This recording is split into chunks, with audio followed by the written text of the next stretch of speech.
السلام علیکم ویورز، آج ہم جس ٹاپک پہ بات کر رہے ہیں اس کا تعلق ثواب تلاوت قرآن مجید ہے۔ جیسا کہ جناب رسالت مآب حضرت محمد صلی اللہ علیہ وآلہ وسلم نے فرمایا ہے کہ قرآن شریف پڑھنا گناہوں کا کفارہ ہے، دوزخ کی آگ سے نجات ہے اور عذاب خدا سے ایمان ہے۔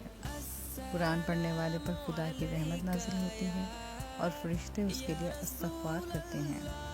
حضرت امیر المومنین مولا علی علیہ السلام فرماتے ہیں کہ جس گھر میں قرآن پڑھا جاتا ہے اور خدا کی یاد ہوتی ہے تو اس گھر میں برکت زیادہ ہوتی رہتی ہے۔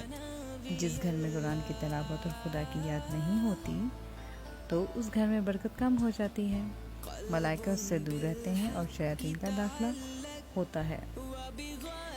نیز قرآن مجید اور اس کی تلاوت اگر نہ کی جائے تو ہمارے گھروں میں